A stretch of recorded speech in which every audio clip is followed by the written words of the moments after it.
Livre des Proverbes, chapitre 25. Voici encore des proverbes de Salomon recueillis par les gens d'Ézéchias, roi de Juda. La gloire de Dieu, c'est de cacher les choses. La gloire des rois, c'est de sonder les choses. Les cieux dans leur hauteur, la terre dans sa profondeur, et le cœur des rois sont impénétrables. Ôte de l'argent les scories, et il en sortira un vase pour le fondeur. Ôte le méchant de devant le roi, et son trône s'affermira par la justice. Ne t'élève pas devant le roi, et ne prends pas la place des grands, car il vaut mieux qu'on te dise « Monte ici », que si l'on t'abaisse devant le prince que tes yeux voient.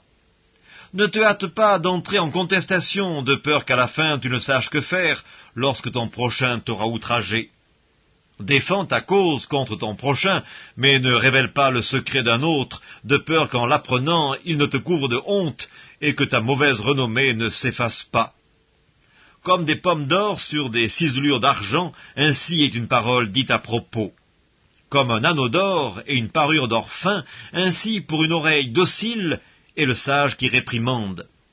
Comme la fraîcheur de la neige au temps de la moisson, ainsi est un messager fidèle, pour celui qui l'envoie, il restaure l'âme de son maître. Comme des nuages et du vent sans pluie, ainsi est un homme se glorifiant à tort de ses libéralités. Par la lenteur à la colère on fléchit un prince, et une langue douce peut briser des os. Si tu trouves du miel, n'en mange que ce qui te suffit, de peur que tu n'en sois rassasié et que tu ne le vomisses. Mets rarement le pied dans la maison de ton prochain, de peur qu'il ne soit rassasié de toi et qu'il ne te haïsse.